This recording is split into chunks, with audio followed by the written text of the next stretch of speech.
저는 명상 쪽으로 공부를 조금 하기는 했고요. 그다음에 명상을 어떻게 사람들에게, 대중들에게 알릴 수 있을까라는 측면에서 명상 교육으로 전공을 해서 사마타 비파사나 관련해가지고 이 명상을 아이들에게 그리고 선생님들에게 적용시킬 수 있는 다양한 방법들을 공부하고 논문을 썼습니다.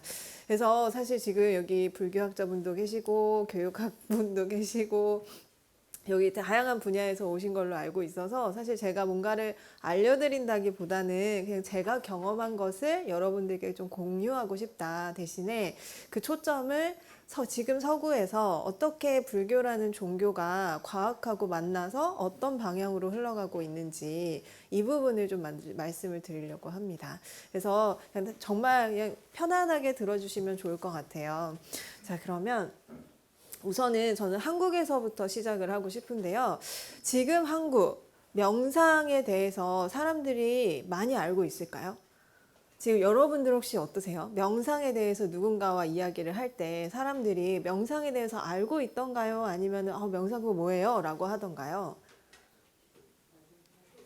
꽤 많이 알고 있죠. 미디어에서는 어떤 것 같으세요? 미디어에서는 명상에 대해서 이야기가 좀 나올까요? 네, 꽤 많이 나와요. 사실 지금 뭐 뉴스에서도 사실 명상이 나오기도 하고요. 요새 제가 이번에 깜짝 놀랐던 게 아우디 광고인가요? 며칠 전에 아우디 광고가 나오는데 보셨어요? 아우디 광고? 명상을 하더라고요. 깜짝 놀랐어요. 그래서 이제는 진짜 광고에서 명상을 다룰 정도면 정말 많은 사람들에게 명상이 알려지고 있구나라는 생각이 듭니다. 근데 사실은 몇 년 전만 해도 이러지 않았거든요. 그러면 우리나라에서 이렇게 명상의 붐이 일어나고 있다라는 말이 나올 정도면 도대체 이게 어떻게 이렇게까지 됐을까라는 부분에 대해서 서구에서부터 한번 답을 찾아서 오면 어떨까라는 측면으로 좀 접근을 해보려고 해요. 저는 사실 여기 계신 분들보다는 한참 어린 것 같지만 제가 지금 40대거든요. 근데 제가 중학교 때까지만 해도 학교에서 명상을 했어요. 혹시 기억하시는 분 계실지 모르겠어요. 근데 저 중학교 때까지도요. 명상의 시간 이러면서 아침 조례 시간에 앉아가지고 다 같이 방송을 들으면 저는 불교 중학교를 나오지 않았거든요.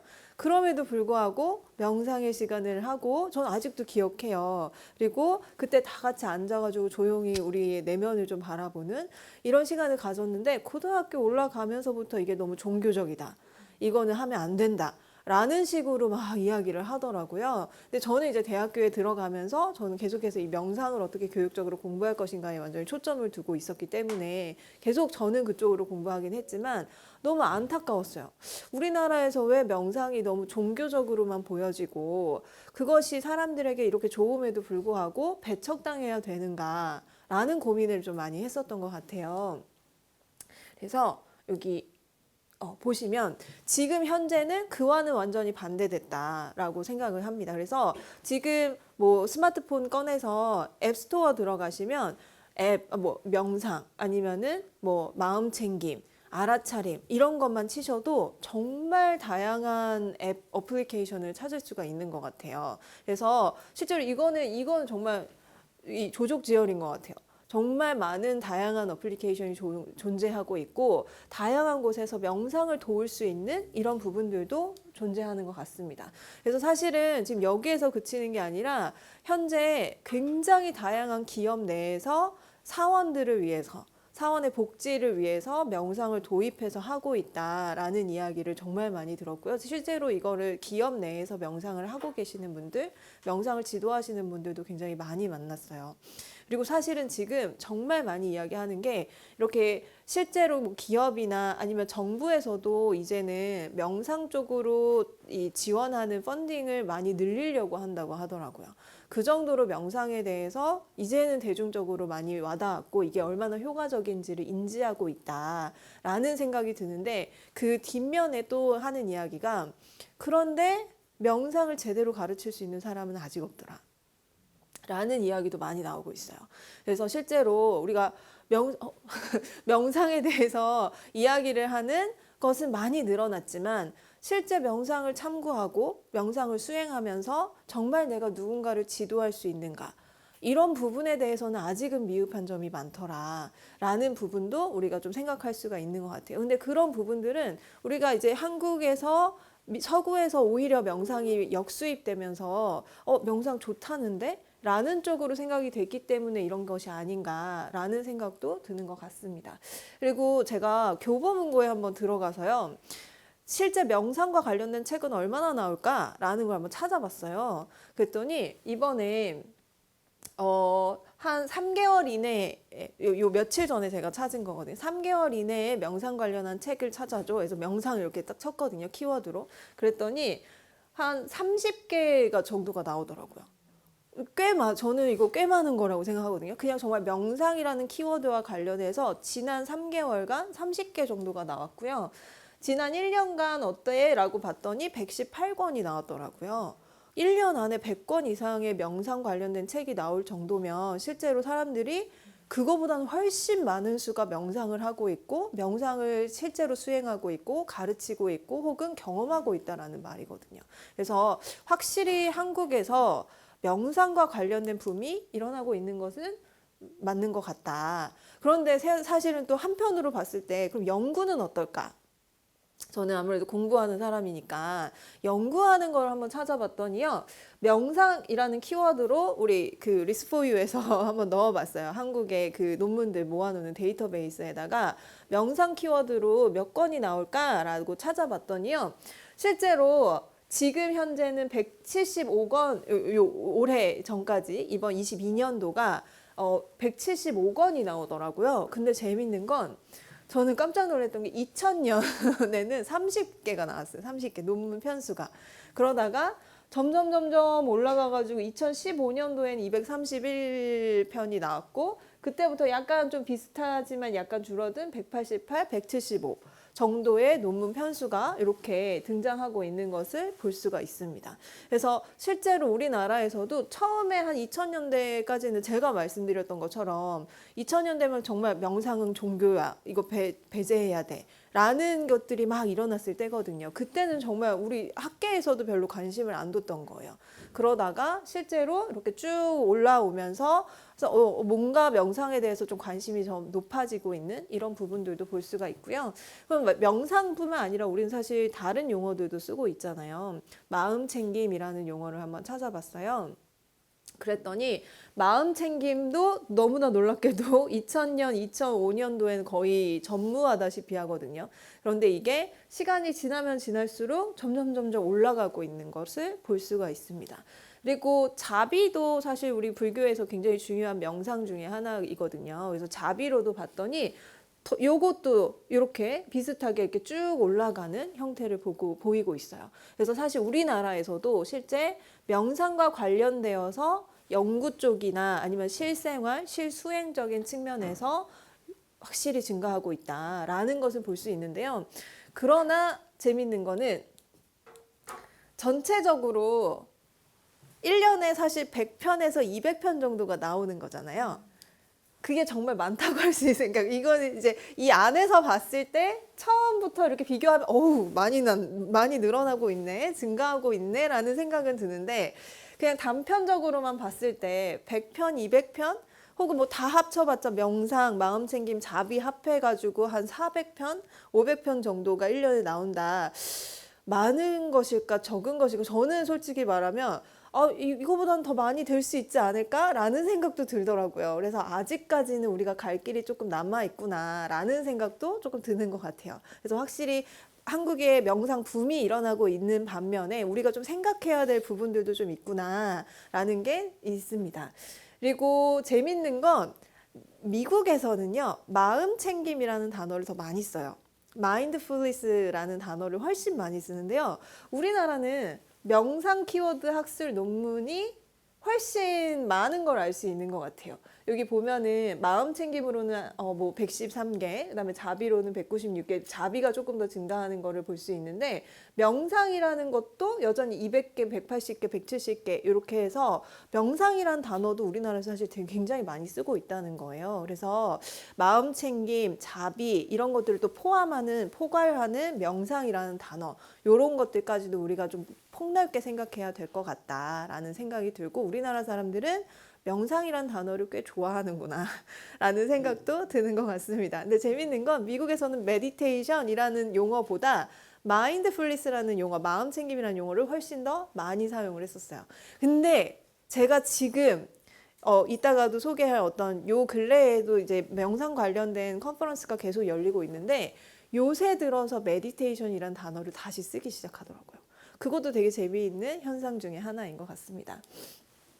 자, 그러면 우리나라는 이런데 다른 나라는 어떨까라는 걸 보면은요. 우선은 종교 현황부터 한번 살펴보려고 해요. 요거는 퓨 템플턴 리서치 센터라고 해서 실제로 종교 관련된 뭐 연구 뭐 이런 것들 통계에 관련된 이런 부분들을 좀 하는 곳인데요.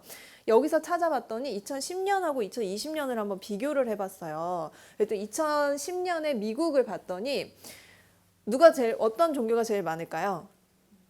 예, 역시나 뭐 크리스천이 제일 많죠. 기독교인, 개신교 뭐 이런 분들이 더 많고요. 다른 종교들은 굉장히 미미합니다. 그렇지만 그럼에도 불구하고 1.2%의 불교도도 미국에 존재하고 있어요. 사실 이렇게 봐서 1% 되게 작아 보이는데 미국 인구가 워낙 많기 때문에 사실은 뭐 굉장히 많은 수라고 볼 수가 있을 것 같습니다. 근데 여기서 중요한 거는 무교예요. 어떤 종교에도 속해 있지 않아요라는 사람. 이런 분들이 16% 정도 이렇게 존재하고 있습니다. 근데 재밌는 거는요. 2020년도에 이거를 다시 봤더니 혹시 변화된 거 혹시 느껴지시나요? 다시 한번 보여드릴게요.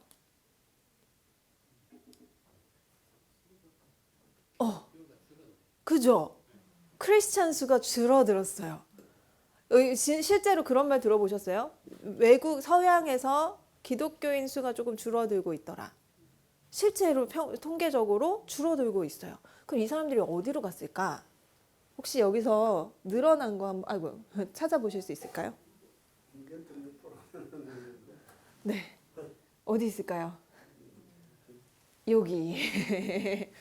여기. 네. 요거 보이실까요? 네. 무교 인구가 늘어났어요.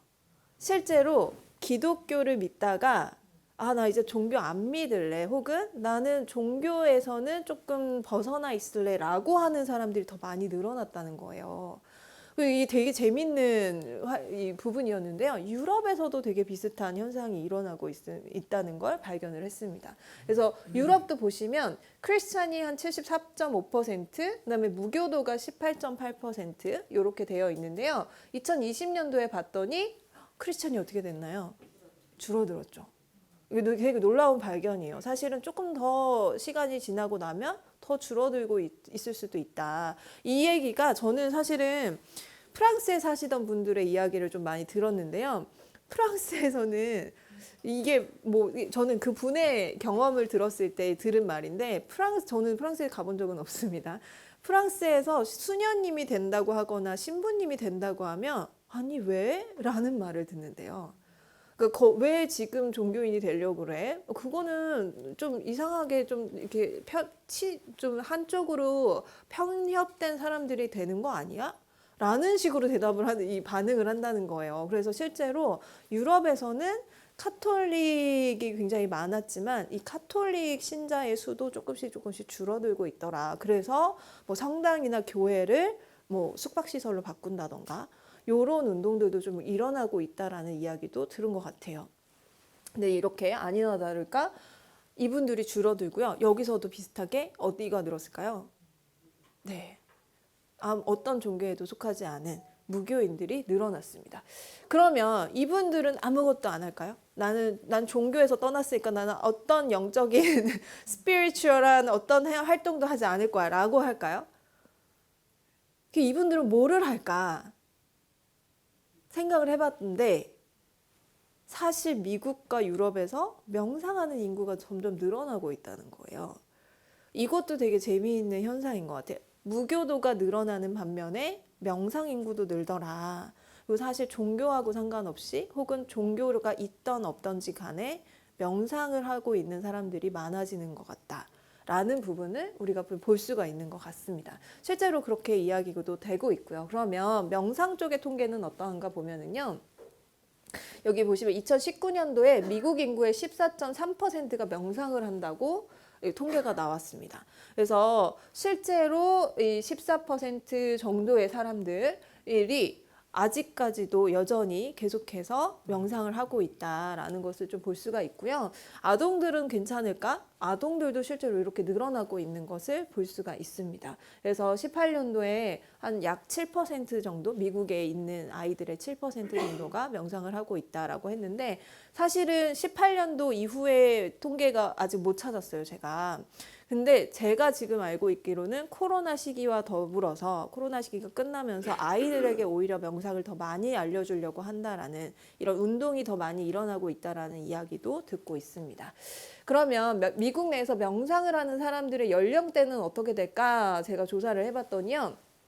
21년도에 NHIS라고 내셔널 헬스 인터뷰 서베이라고 나라에서 직접 사람들에게 통계를 한번 돌려본 거예요. 근데 여기서 봤더니 연령대가 골고루, 대체적으로는 저는 골고루 있다라고 느껴지더라고요. 그래서 18에서 44세 친구들, 그 다음에 45에서 64세의 연령대들, 그 다음에 65세 이상의 연령대가 대체적으로 이렇게 골고루 명상을 하고 있는 것으로 알려졌고요. 그 다음에 제일 많이 하고 있는 연령대는 45세에서 64세. 혹시 여기 계신가요?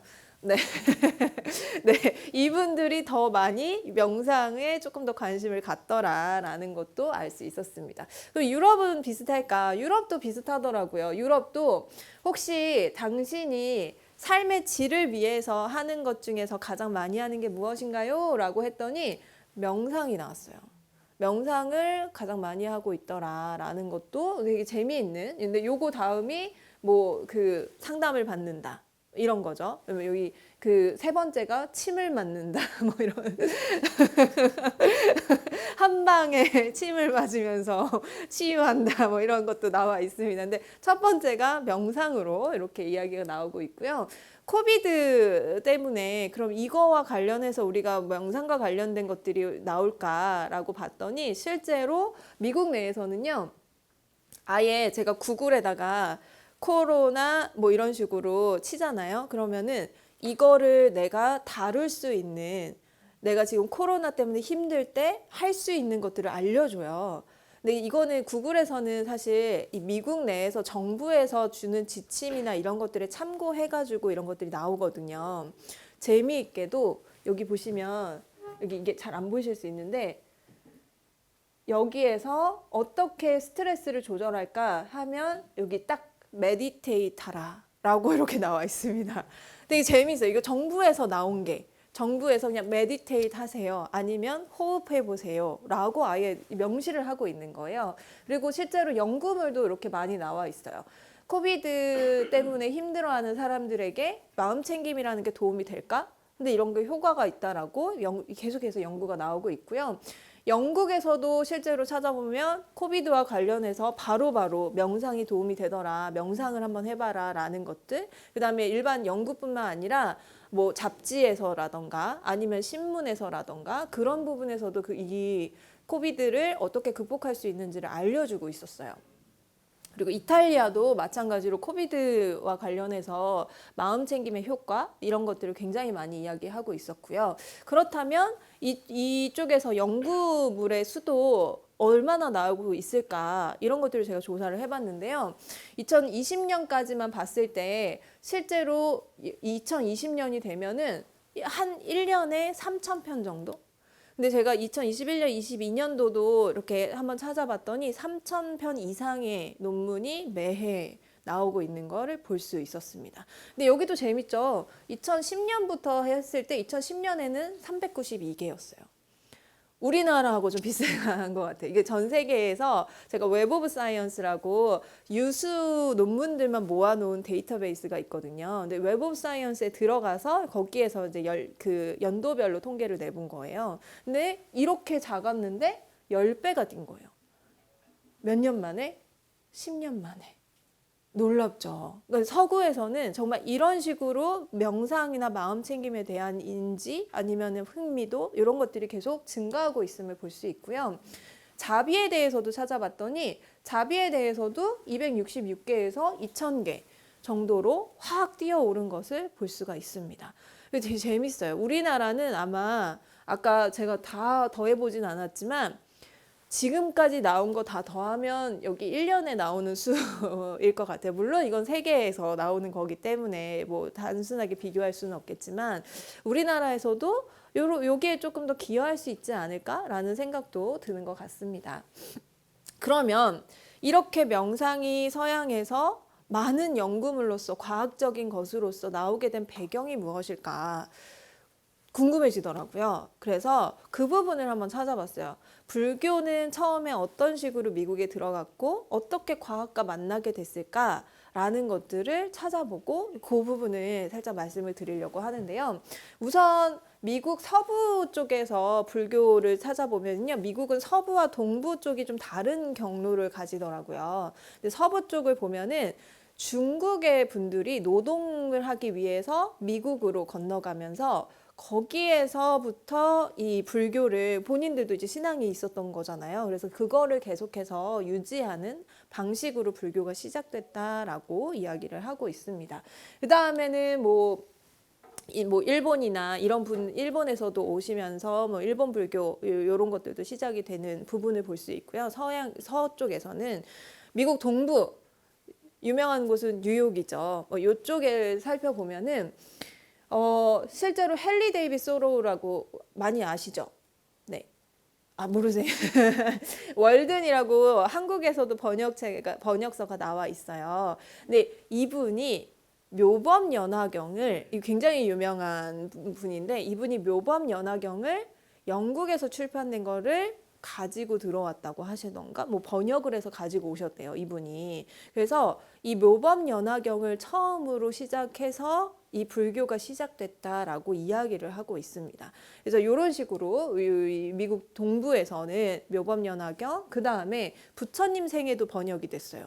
근데 부처님 생애가 번역돼서 많은 사람들에게 읽혔다라고 합니다. 그리고 폴 케러스라는 굉장히 유명한 서구 불교학자분께서도 굉장히 많은 노력들을 하시면서 미국 내에서 불교가 많이 이렇게 발전되게 되더라. 그러면서 이때에는 그냥 경전을 읽거나 부처님 생애를 책으로 읽는 정도였잖아요. 그러다가 사람들이 실제로 수행법에 관심을 갖기 시작을 했어요. 그래서 요때에 이분들은 이제 윗바사나 명상을 주로 하기 위해서 이제 떠나셨던 분들이고요. 지금까지도 활동하시는 분들입니다. 명상 쪽으로 뭐 예를 들어 자비 명상 아니면 마음 챙김 명상 이런 쪽으로 활동하시는 분들이고요. 요런 과정을 좀 봤을 때 1960년, 58년, 60년 요때에 조금 더 이제 불교가 더 많이 융성하기 시작했다라고 이야기를 하고 있어요. 미국에서. 그래서 요때에는 처음에 세워진 사원이 1958년 미국 라마 불교 사원이라고 하더라고요. 이게 가장 처음으로 세워진 이 부분 절이라고 하고요. 그 다음에 62년도에 샌프란시스코에 일본의 선센터가 세워졌다라고 합니다. 근데 이 선센터는 샌프란시스코 젠센터라고 해서 아직까지도 존재하고 있고 여전히 많은 분들이 이곳에서 수행을 하고 계시고요. 제가 알기로는 F를 만드신 분이 누구죠? 스티브 잡스가 여기에서도 수행을 하신 걸로 알고 있습니다. 그리고 LA에도 젠센터가 생겨졌고요. 1967년도에 그 다음에 1972년에 프로비던스 젠센터 우리 한국의 이 프로비던스 젠센터가 여기에 이렇게 세워지게 됩니다. 숭산스님의 이 뜻을 받들어서 하고 있는 곳이에요. 여기 지금도 있어요. 여기는. 그래서 이렇게 다양한 선센터들이 생겨나게 되고요. 그다음에 이분들은 아까 영상에서 아까 처음에 사진에서도 보셨던 분들인데요. 인사이트 메디테이션 소사이어티라고 위파사나 명상을 중심으로 해서 만든 이 소사이어티가 바로 여기예요. 그래서 인사이트 메디테이션 소사이어티에서도 굉장히 다양한 명상 센터들을 만들고 사람들에게 명상을 알려주기 시작을 합니다. 그리고 티베트 불교에서 샴발라 인터내셔널이라는 그 어소시에이션 뭐 이런 게 있어요. 근데 여기에서도 이렇게 미국 전반적으로. 그래서 왜 미국에서 티베트 불교가 이렇게까지 많이 언급되는가는 이렇게 많아서예요. 사람들한테 굉장히 많이 가르치고 지도하고 접근하고 이런 부분이 있으니까 사람들이 티베트 불교를 친숙하게 느낄 수밖에 없는 거죠. 그래서 수적으로 아까 인사이트 메디테이션 센터 뭐 이런 거랑 비교가 안 됩니다. 실제로 숫자적으로도 샴발라 인터내셔널은 이렇게 많이 존재하고 있어요. 그리고 달라이라마 존자님도 1979년도에 이제 처음으로 방문을 하시게 돼요. 굉장히 젊으시죠. 아까 여기 사진에서 나오신 거랑은 좀 굉장히 다른 모습의 젊을 때, 이때 처음 방문했을 때의 모습이라고 합니다. 근데 이런 것들이 지금 차근차근히 계속 되고 있는 거예요. 이제 명상하는 사람들, 그러면서 명상 센터가 만들어지고 명상에 대한 여러 지도자분들이 방문하게 되고 그러면서 사람들이 점점 더 친숙해지는 이런 부분도 볼 수 있고요. 그다음에 유럽 쪽에서는 프랑스의 플럼 빌리지 틱나타 스님께서 만드신 거죠. 근데 이런 것들도 꽤 사실은 오래 전에 만드셨어요. 지금 보시면 60년대, 70년대, 80년대 요 사이에 처음에 명상센터들이 다 만들어지고 있다는 것을 볼 수가 있습니다. 그러다가 종교에서 과학적으로 전환되는 굉장히 중요한 시기가 오게 돼요. 그 핵심에 있는 분이 바로 이분이에요. 이분 혹시 아시는 분 계세요? 맞아요. 존 카바찐 선생님이세요. 이분은 뭐 명상과학계의 아버지다 뭐 이런 식으로도 얘기를 하는 명상과학을 시작하신 이런 분이라고 할 수도 있을 것 같은데요. 뭐 이분이 그렇게 불리는 이유는 가장 처음으로 명상이라는 걸 임상적인 프로그램으로 만드신 분이에요. 그래서 혹시 MBSR이라는 거 많이 들어보셨죠? 네, MBSR 창시자예요.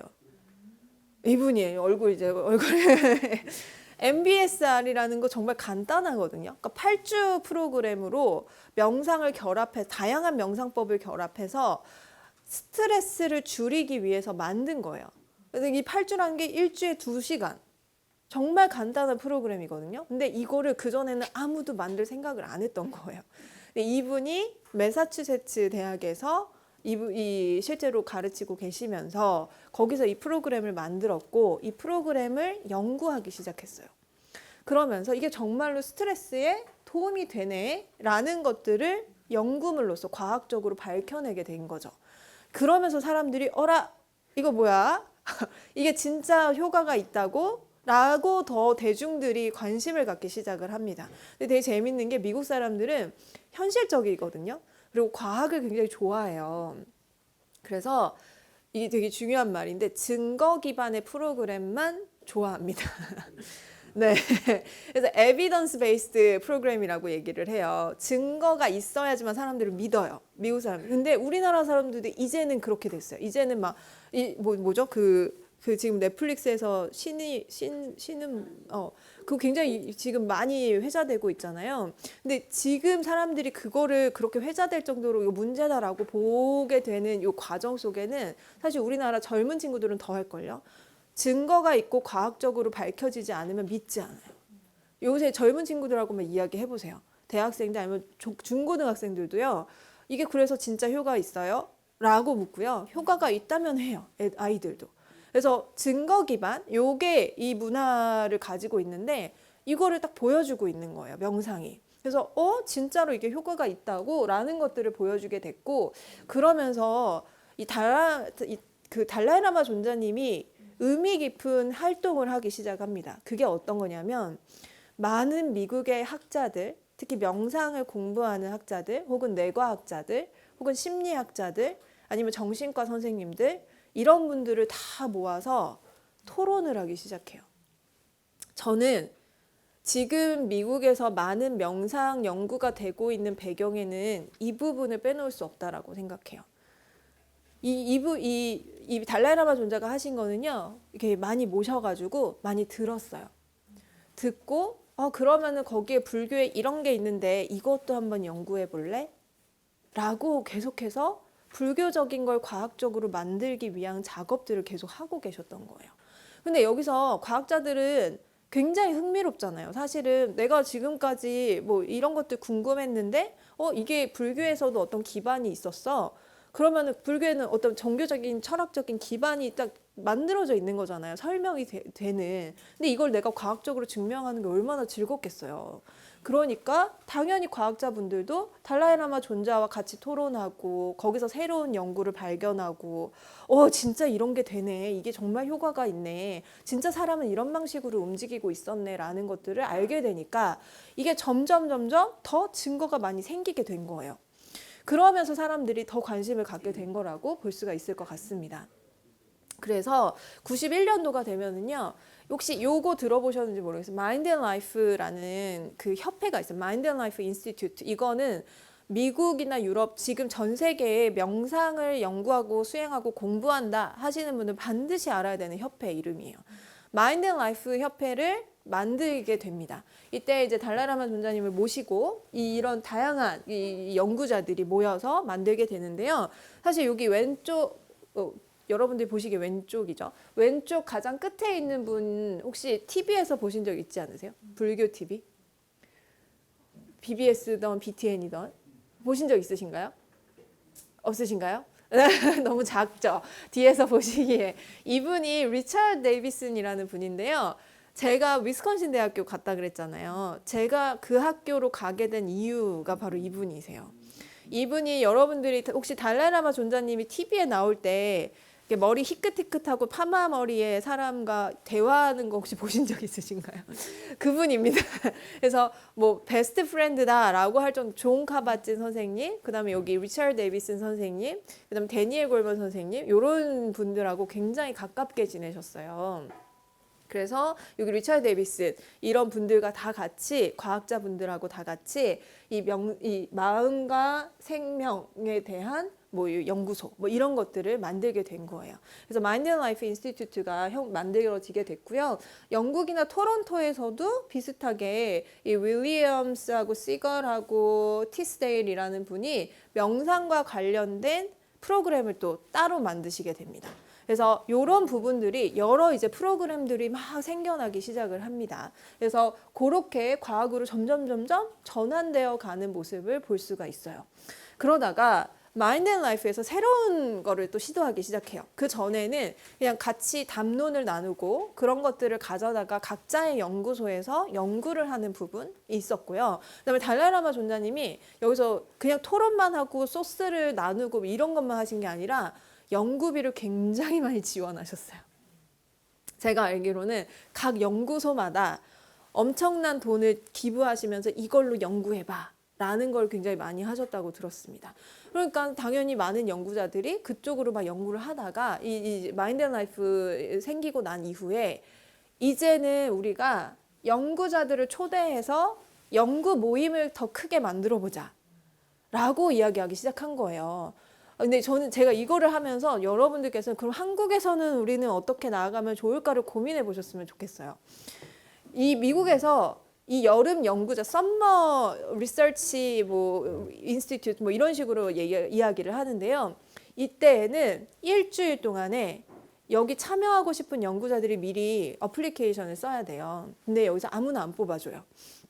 그냥 오고 싶으면 다 오는 게 아니라 나는 어떤 연구를 하고 있고 앞으로 어떤 연구를 할 것이며 내가 여러분들과 나눌 수 있는 소스는 어떤 것이 있고 막 이런 것들을 막 써서 나를 막 어필을 해야 이쪽에서 뽑아주는 형태인 거예요. 그만큼 여기가 굉장히 의미 있는, 굉장히 권위 있는 이런 곳인데요. 당연히 그랬던 이유는 아까 말씀드린 굉장히 거대한 이 명상과학의 연구자분들이 여기 와서 이분들하고 교류하면서 나는 어떻게 연구를 했고 연구를 어떤 방식으로 해야 되고 너네가 지금 어떤 게 궁금해? 그럼 내가 알려줄게.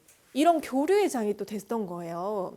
그러니까 당연히 이런 곳에서 명상이 활발해지지 않을 수가 없어요. 명상 연구가 활발해지지 않을 수가 없어요. 그러면서 여기서 또 장학금 같은 거를 막 주기 시작합니다. 혹은 펀딩을 주기 시작해요. 연구자들, 너네 신인 이번에 이제 새롭게 뜨고 있는 연구자야? 아니면 새롭게 이제 박사 막 졸업하고 어디에 교수가 됐어? 그러면 네가 하고 싶은 명상 연구 가져와봐. 우리가 심사해서 네가 만약에 정말 이거 잘할 수 있는 걸로 생각되면 우리가 줄게. 이런 식으로 막 얘기를 한 거예요. 그래서 실제로 이런 연구자 모임이 활성화되기 시작을 해요. 그게 언제? 2004년부터. 그래서 아까 논문 수가 언제부터 올라가는지 이거 조금 이따가 다시 한번 보여드릴 건데요. 지금 이런 과정을 계속해서 밟고 있다라고 한번 보실게요. 그러다가 2008년도에는 스위스에 마인드 앤 라이프 유럽 지부를 만들게 됩니다.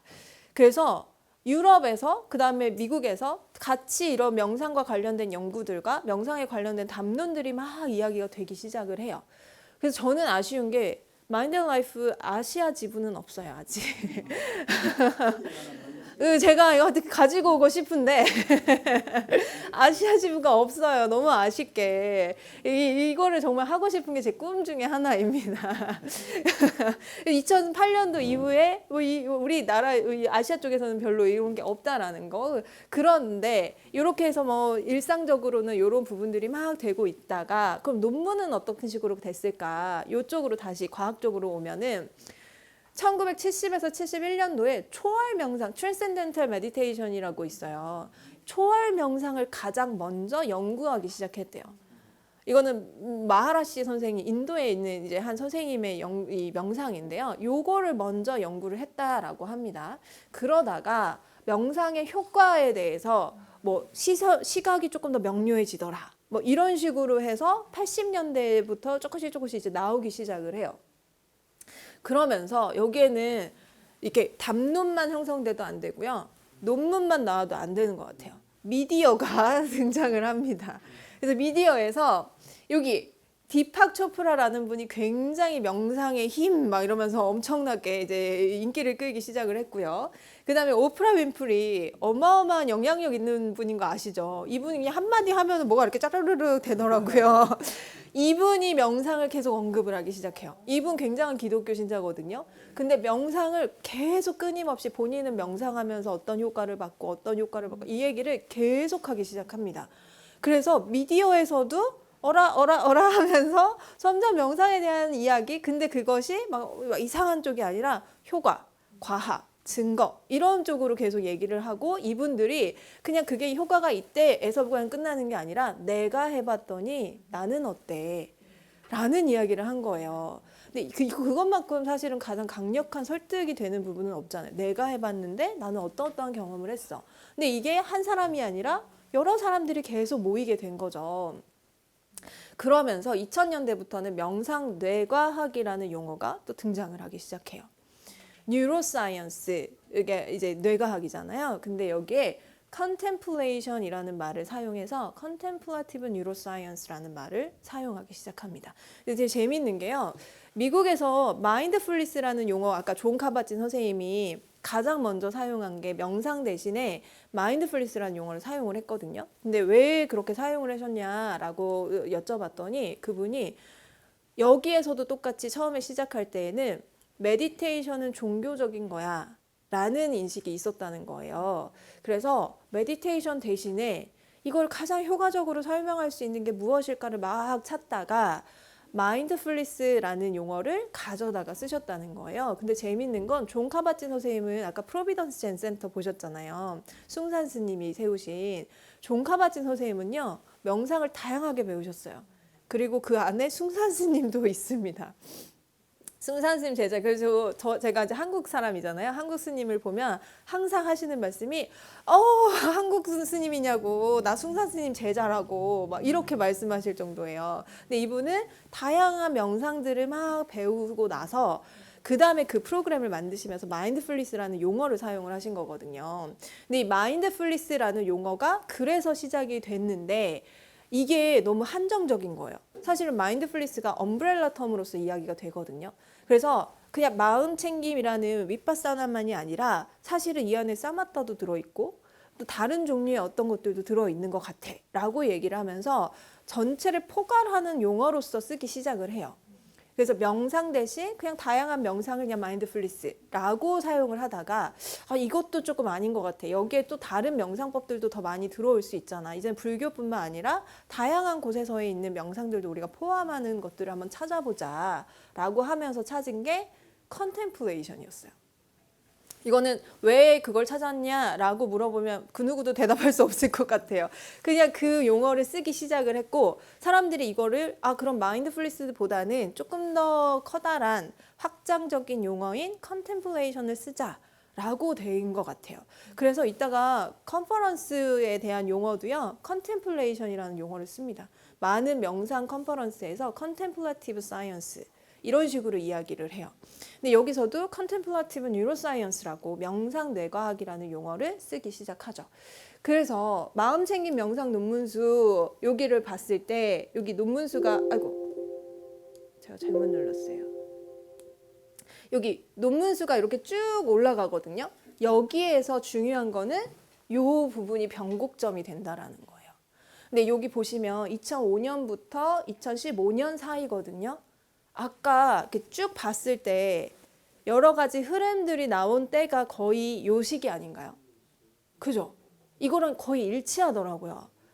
그래서 이때 정말 그렇게 미국에서 정말 많은 담론들, 그다음에 연구물들 조금씩 나오면서 증거 기반하는 것들, 명상센터들 생기면서 그 사람들이 명상 좋아? 이러면서 자기가 본인이 스스로 해보는 여러 가지 수행들, 그러면서 미디어의 활용, 이런 것들이 다 합쳐지면서 이때 더 많은 연구물들이 나오게 된 거예요. 그래서 실제로 이게 이렇게 가다가 확 올라가는 게 굉장히 놀랍지 않으세요? 근데 이거는 자비에서도 마찬가지예요. 그래서 실제로 어떠한 노력들이 분명히 있었다. 아까 우리가 살펴봤던 그런 노력들이 다 합쳐져서 이루어진 결과다라고 생각을 할 수 있는 것 같습니다. 그럼 우리나라에서는 이런 변곡점을 만들기 위해서 어떻게 할 것인가? 이것도 우리가 한번 고민을 해봐야 되는 부분인 것 같아요. 자, 그러면 실제로 타임지도 굉장히 유명하게 이 시대를 반영하는 거라고 얘기하거든요. 타임지에서는 명상을 어떻게 바라보고 있을까? 이걸 제가 한번 찾아봤어요. 봤더니 75년도에는 여기 메디테이션 이러면서 마하라시 아까 보셨죠? 트랜센덴탈 메디테이션 그게 이야기 나오니까 딱 그분을 여기 이렇게 타임지에 딱 실었어요. 그러다가 2003년도가 되면은 마인드 바디라는 부분이 이야기가 나옵니다. 그래서 how your mind can heal your body. 너의 마음이 너의 몸을 치유할 수 있을 거라고 생각해? 그거 어떻게 그럴 수 있지? 라는 거. 요런 이야기를 이제 막 이야기하기 시작해요. MBSR 똑같잖아요. MBSR 우리가 명상하면서 스트레스를 줄여주고 우리 몸이 조금 더 건강해지고 요런 이야기를 여기서 이야기하기 시작하는 거예요. 그러다가 2003년도 4월 달에는 과학에 대한 이야기가 나옵니다. The Science of Meditation. 여기서도 흐름이 딱 보이는 것 같아요. 그래서 명상과학인 무엇인가 이런 부분에 대해서 이야기가 됐다면 2014년도가 되면 놀라운 단어가 등장을 합니다. 무슨 단어가 보이시나요? Revolution. Revolution은 무슨 뜻이죠? 혁명. 명상혁명이라는 단어가 등장을 하기 시작해요. 아까 보셨죠? 변곡점 보세요. 2005년부터 15년까지 확 올라가면서 이 변곡점 지나면서 진짜 확 올라가고 있는 모습. 2004년도 여기 보면 2014년도 아까 거기 제가 이렇게 표시해 놓은 거기 부분이 바로 여기 이 명상의 혁명이라고 되는 부분. 그러니까 이 정도까지 명상이 그 사이에 10년 사이에 확 발전한 걸 우리가 볼 수 있는 것 같아요. 그러다가 18년도, 22년도가 되면은 이제 약간 과학, 오케이, 증거 됐어. 우리 이제 그거 알겠어. 효과 있어. 그러면 누가 해야 돼? 대중이 다 해야지. 우리가 해야지. 라는 쪽으로 다시 대중들에게 내려옵니다. 그래서 웰리스. 우리 요새 웰빙하고 웰빙 대신에 또 웰리스라는 말을 또 유행하기 시작했어요. 그래서 웰리스, 우리가 잘 사는 것은 무엇인가? 거기에 대해서 이제 명상과 관련해서 이야기를 하고요. The New Mindfulness, 새로운 마음 챙김은 또 무엇인가? 새롭게 우리는 어떤 것들을 탐색해야 되는가? 그리고 여기서 보시면 mindfulness, your path to health and happiness. 너의 건강과 행복을 위한 마음 챙김. 뭐 이러면서 이제는 건강, 행복, 우리가 나아가야 할 방향 이런 부분에 대해서 이야기를 하기 시작합니다. 그래서 전체적인 흐름이 이렇게 되고 있어요. 그게 저는 한국에 고스란히 조금씩 들어오고 있는 거라고 생각을 해요. 그럼 우리나라는 지금 어디쯤 있을까? 그리고 우리나라는 앞으로 어떤 방향으로 어느 쪽으로 향해 가야 할까? 이게 제가 아까도 말씀드렸지만 우리가 고민해야 할 부분이라는 거죠. 사실 우리는 미국에서 이 흐름을 봤어요. 그리고 우리도 이 흐름의 어떤 면에서는 경험하고 있는 부분에 일치성이 좀 있는 것 같아요. 그렇다면 우리는 방향성도 우리 이미 봤잖아요. 우리가 어떤 방향으로 나아가면 어떤 결과가 나올지를 예상할 수 있을 것 같거든요. 그래서 저는 지금 이 순간에는 그런 담론이 되어야지 된다라는 생각이 듭니다. 자, 그래서 여기서 아까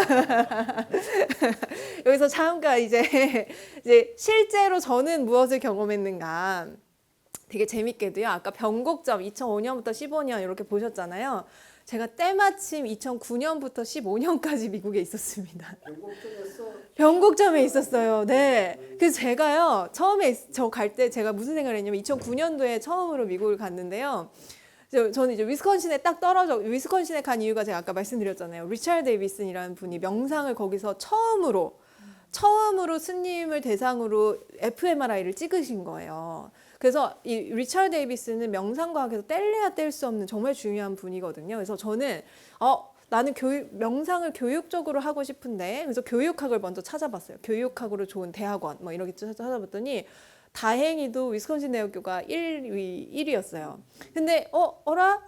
내가 좋아하는 리처드 데이비슨이 계시는 곳인데 이래서 난 여기 가야 되겠다. 저 무조건 거기를 넣었어요. 그래서 거기를 가게 됐는데 가가지고요. 제가 2009년도잖아요. 아까 이제 막 올라가려고 막 이럴 때예요. 이제 2005년부터 15년 요 사이를 보시면 이제 올라가려고 할 때예요. 저는 사실은 2009년도에 가서 굉장한 실망감을 함께 느꼈습니다. 놀란 거는요. 제가 지금 보여드릴게요. 제가 딱 처음에 떨어져가지고 이분 아까 사진에서 보셨던 분인 거 아세요?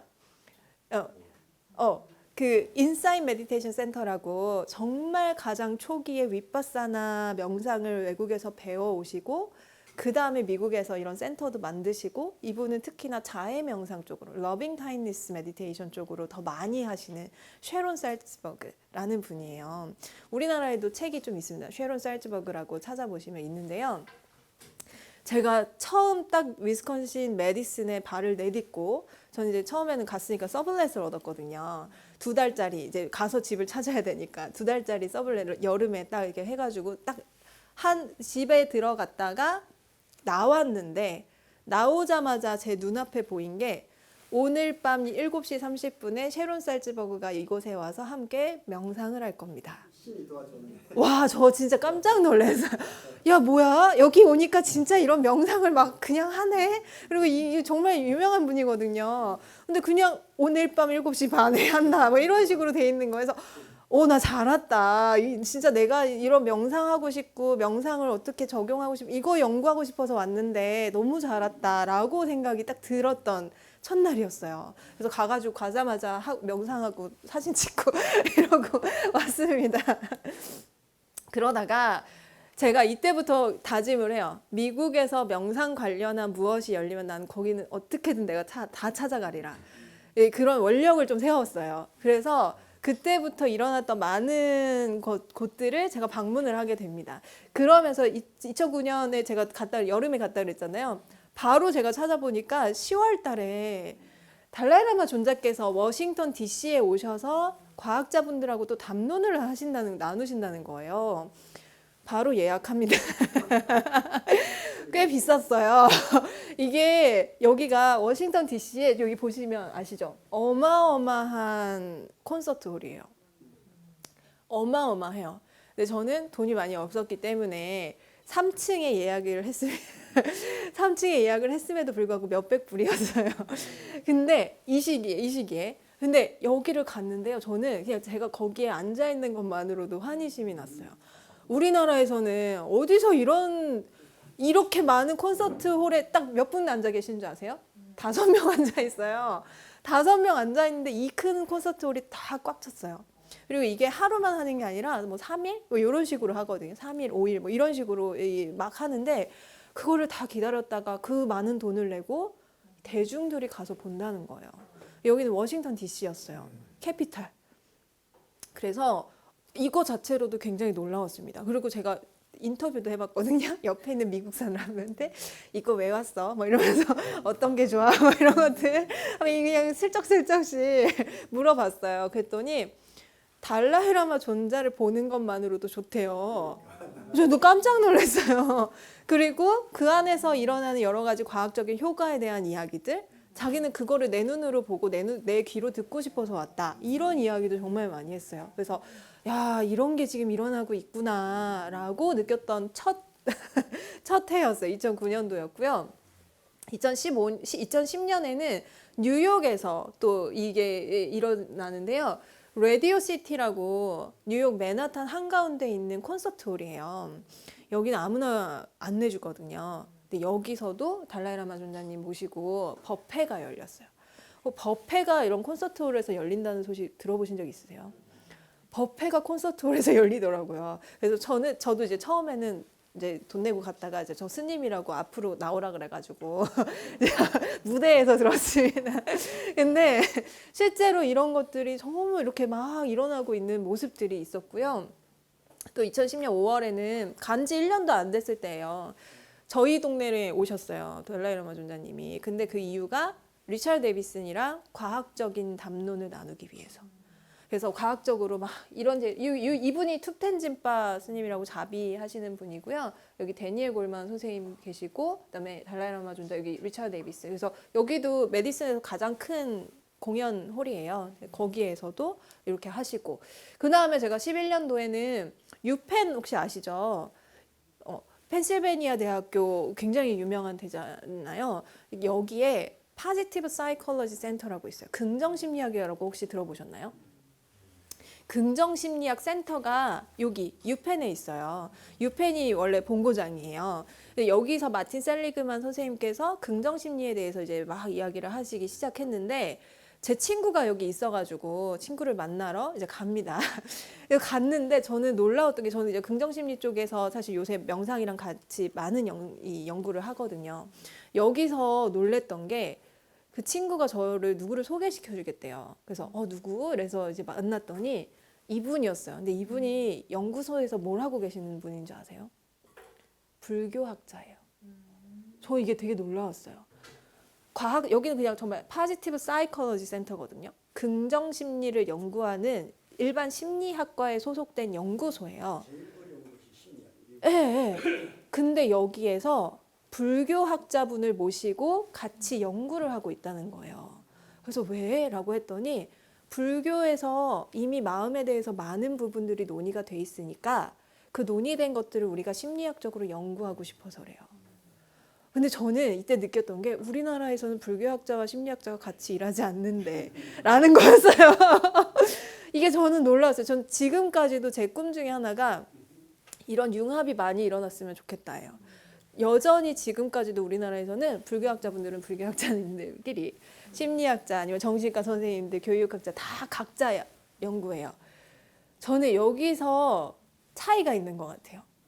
여기서 이렇게 융합이 되니까 계속해서 새로운 것들이 나올 수밖에 없는 거예요. 그래서 저는 이걸 2010년, 지금부터 10몇 년 전에 봤어요. 그래서 야, 이건 진짜 놀랍다. 근데 여기뿐만 아니라 제가 있었던 위스콘신대도 마찬가지였어요. 아까 리처드 데이비슨이 있었던 그 뇌과학 연구소 있잖아요. 거기에도 불교학자분이 같이 계세요. 그분이 교수님인데, 불교학 교수님이신데요. 그분이 같이 계속 리처드 데이비슨하고, 불교에서는 이거 뭐라 그래? 불교에서는 이러이러한 것들을 어떻게 설명해? 라고 해서 계속 논의하면서, 그럼 이거 우리가 어떻게 뇌과학적으로 풀어보지? 이걸 계속 하는 거예요. 그래서 그러니까 그런 새로운 연구들이 나올 수밖에 없더라. 그런 생각이 들었고요. 그 다음에 2012년도에는 교사들의 모임에 제가 한번 가봤어요. 근데 이게 무슨 모임이면, 교사들끼리 만나가지고 명상을 어떻게 가르칠지를 우리가 논의하자. 이거를 매년 하고 있는 거예요. 그래서 제가 여기를 가봤어요. Mindfulness in Education Network. 요런 데 제가 바로 가입을 해가지고 컨퍼런스를 연다고 해서 또 저 다 찾아갔었거든요. 그래서 여기를 갔더니 여기 꽤 많은 선생님들이 여기 이 브린모어라고 펜실베니아에 있는 한 작은 대학교인데요. 굉장히 유명한 대학교이기는 해요. 브린모어. 여기에 전국에서 미국 전국에서 다 선생님들이 목마름을 가지고 오신 거예요. 나는 이렇게 가르치고 있고 나는 이렇게 가르치고 있는데 이건 어떻게 하면 좋을까? 이게 언제? 2012년도에. 우리나라 지금보다 10년 전에. 우리는 이제 막 시작일걸요. 이거. 우리 어떻게 명상교육 해볼까? 제가 사실 명상교육 프로그램을 하나 가지고 왔는데요. 그거 이제 시작하고 있어요. 막 여러분들하고 막 명상교육 어떻게 하고 있지? 어떻게 할까? 어떻게 적용할까? 막 이런 거 하고 있거든요. 12년도부터 이 사람들이 이렇게 많이 모여서 하고 있었던 거예요. 그리고 2012년 9월에는요. ACMHE라고 해서 Association for Contemplative 여기 등장하죠. Contemplation이라는 Contemplative Mind in Higher Education이라는 컨퍼런스가 열리게 됩니다. 이게 4회째예요. 벌써. 2012년도가 4회째면 2009년도 9, 10, 11, 12 이렇게 열었던 거예요. 제가 정말 딱 시작할 때 간 거죠. 요게 여기서도 이렇게 많은 사람들이 명상과 관련해 가지고 연구하고 논의하고 나누고 이런 것들이 일어나고 있었고요. 이게 바로 첫 번째 Public Mind and Life Conference였어요. 요거는 ISCS라는 건데요. ISCS는 International Symposium for Contemplative Studies예요. 마인드 앤 라이프 아까 말씀드린 거 있죠. 마인드 앤 라이프에서 첫 번째로 퍼블릭을 위해서 이 논문과 관련된 컨퍼런스를 열었던 이 부분인데요. 덴버에서 열렸고요. 이게 가장 처음으로 2012년도에 1회로 열린 건데 700명이 참여를 합니다. 그러니까 이 당시에 700명의 학자들이 미국에 있었던 거예요. 마인드풀리스를 연구하는. 근데 이 사람만 있었겠어요. 여기는 대표만 왔을 거 아니에요. 그와 관련된 연구자들은 다 자기 학교에 또 있었겠죠. 그러니까 굉장히 많은 분들이 이미 연구를 하고 있었고 여기에서 이렇게 컨퍼런스에 다 같이 모여가지고 나눈 거죠. 그래서 저 이때 너무 놀랐어요. 와, 나 진짜 미국에 잘 왔다. 이런 것들 진짜 내가 보고 듣고 하는구나. 나도 이거 막 해야지. 막 이러면서 굉장히 이 환희심을 느끼면서 있었고요. 그다음에 23년도에도 이렇게 교육자 연합에 또 보스턴에서 열린 여기 갔더니 이번에는 선생님들이 본인이 지금 하고 있는 자료들을 막 가지고 와서 공유하고 2014년도에 아까 ISCS의 두 번째가 열리게 됩니다. 그래서 이때에도 1,700명이 참여하는 걸 볼 수 있어요. 아까 처음에 첫 회가 몇 명이었죠? 700명. 근데 그 다음 2회예요. 2회에 몇 명? 1,700명. 2년 만에 막 1,700명 이렇게 되는 거예요. 그러니까 얼마나 많은 사람들이 여기에 인볼브되고 있는가라는 것들이 보이는 이런 순간이었고요. 여기서도 빠지지 않는 이 리차드 데이비스 제가 여기 그래서 위스콘신에 가게 됐다는 그러고 이제 2010 그렇게 막 보다가 2015년도에 마인드풀니스 앤 컴패션이라는 학회를 가는데요. 이게 중요한 거는 이렇게 큰 학회들이 있었을 뿐 아니라 작은 학회들이 각 대학에서 열리기 시작한 거예요. 그러니까 이게 큰 학회는 막 1,700막 이렇게 모이잖아요. 근데 이걸로는 사실 다 갈 수가 없으니까 그럼 우리 학교에서는 이걸로 한번 해볼래. 우리 학교는 이걸로 한번 해볼래. 이게 막 열린 거예요. 그래서 이건 어디서 열렸냐면 샌프란시스코 유니버시티에서 샌프란시스코 스테이 유니버시티에서 열렸어요. 그래서 거기 가가지고 실제로 이제 여기 이분 굉장히 유명한 불교학자분이시거든요. 같이 사진 찍고 막 얘기하고 논의하고 막 이런 경험도 하게 됐습니다. 근데 여기서도 제목이 Art and Science of Contemplative Practice예요. 그래서 Contemplation이라는 단어를 굉장히 많이 쓰고 있는 것도 우리가 좀 볼 수 있는 것 같습니다. 여기서 제가 생각이 든 게 미국에만 있으면 안 되겠다. 유럽을 가보자. 그래서 유럽을 갑니다. 그래서 영국을 갔는데요. 제가 영국을 처음 또 가게 됐던 계기는 영국이 재밌는 게요. 명상학과가 있어요.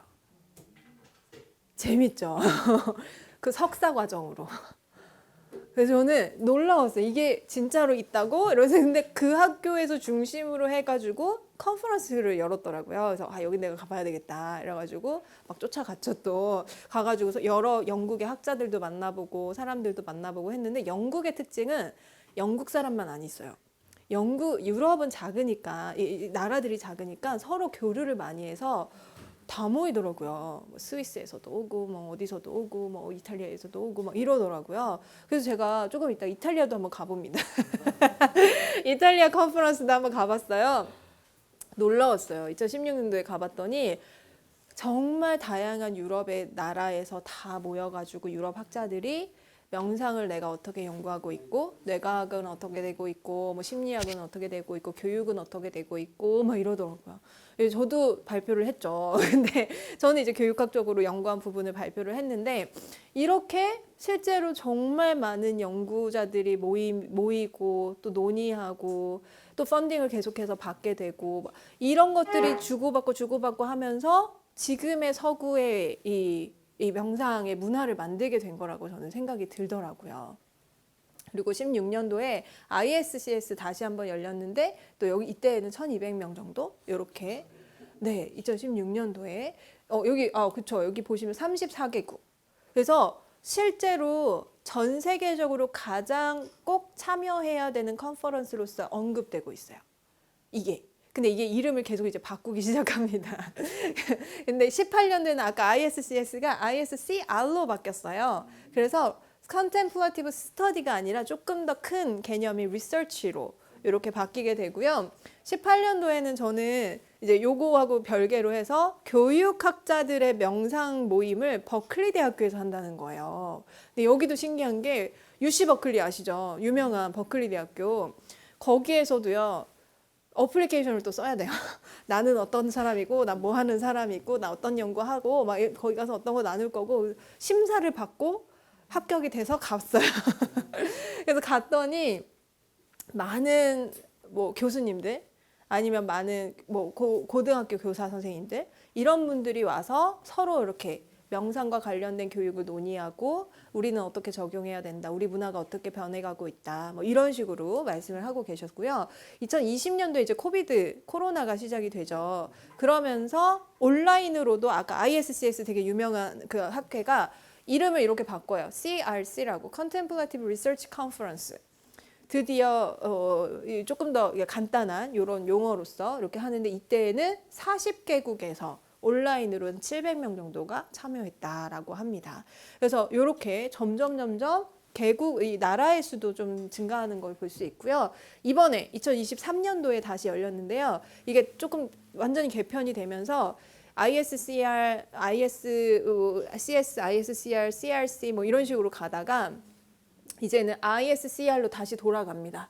그래서 International Society for Contemplative Research라고 해서 이 안에서 이번에 온라인과 그다음 오프라인 합해서 열렸거든요. 이번에 발표자만 500명이었어요. 발표자만 따라간 사람들 빼고 발표자만. 그래서 깜짝 놀랐어요. 그래서 지금 코로나 이후에도 여전히 이런 것들이 일어나고 있다라는 것을 볼 수가 있을 것 같습니다. 그래서 이게 매튜 리카르라는 프랑스 분이에요. 근데 이분이 이렇게 뇌과학적인 연구에 많이 참여해 주신 분이에요. 그래서 제가 그 위스콘신 대학교에 있을 때 리처드 데이비슨 그 연구팀에서 잠깐 일도 하고 그랬거든요. 근데 이분이 제가 이 팀에다 한번 물어봤어요. 왜 티베스님들만 해? 라고 물어봤어요. 그랬더니 다른 종교에 계시는 스님들은 연구에 응해주질 않으신데 이분들만 응해주고 계신데요. 근데 이분 매튜 리카르 스님은 프랑스 분이고 출가해가지고 이렇게 출가 수행자로서 살고 계시는데 이분의 뇌를 조사를 해봤더니 일반 사람들하고 많이 다르다는 거예요. 어떻게 다르냐? 행복을 담당하는 부분이 훨씬 커져 있대요. 그래서 이분의 뇌가 세상에서 가장 행복한 뇌 이렇게 불립니다. 재밌는 용어죠. 세상에서 가장 행복한 뇌를 가지신 분이다 이래가지고 이분이 막 사진사로도 활동하시거든요. 그래서 막 전시회도 여시고 막 이렇게 다니고 계세요. 근데 이분 책도 우리나라에 나와 있습니다. 매튜 리카르라고. 근데 이분이 이렇게 시작을 이렇게 해주신 거죠. 사실 이분뿐만 아니라 뭐 민규르 림포체 이런 분들도 이렇게 실제로 fMRI 기계에 들어가시고 뇌파 검사에도 응해주시고 막 이래서 이렇게 된 거예요. 근데 제가 지금 알고 있기로는 지금 현재 이 리차드 데이비슨이랑 같이 하는 연구팀에서 미얀마에 계시는 이런 분들을 좀 연구하고 싶은데 그분들도 응해주시질 않는데요. 그래서 항상 이렇게 어려움을 겪다가 미얀마에서 수행한 분들을 대상으로 연구를 하고 있다는 소식을 들었습니다. 그래서 이제 다양한 영역의 수행자들과 관련된 연구 논문들이 더 많이 나오지 않을까라는 생각도 들고요. 이제 어느 순간에는 한국 스님들도 좀 나오면 어떨까. 우리나라에서도 협업이 일어나고 우리 MRI 기기는 다 있잖아요. 물론 펀딩이 필요하지만 MRI 기기 다 병원마다 있잖아요. 특히 동국대학교도 있지 않습니까? 이런 곳에서 좀 연구가 많이 진행되고 나타나고 그래서 세계적인 사람들과 함께 좀 겨루게 되고 이러면 얼마나 좋을까. 이번에도 이 명상 관련된 컨퍼런스 23년도에 된 거에서 한국분은 한 분밖에 발표를 하지 않았어요. 그래서 그런 부분들이 조금 더 많이 됐으면 좋겠다라는 생각도 드는 것 같습니다. 그래서 저는 여기까지 이렇게 준비를 했고요. 요 이야기를 들으시면서 아까도 말씀드렸고 중간에도 말씀드렸고 그랬듯이 그렇다면 우리나라는 지금 어느 곳에 있으며 어느 방향으로 갔으면 좋겠는지 우리는 어떤 것을 해야 되는지 이런 부분을 한번 고민해 보셨으면 좋겠습니다. 그리고 여러분들께서도 이렇게 실제로 수행하면서 그런 효과적인 부분을 내가 직접 경험해보는 이런 것들도 많이 해보시면 좋을 것 같습니다. 네, 저는 여기서 마치도록 하겠습니다. 감사합니다.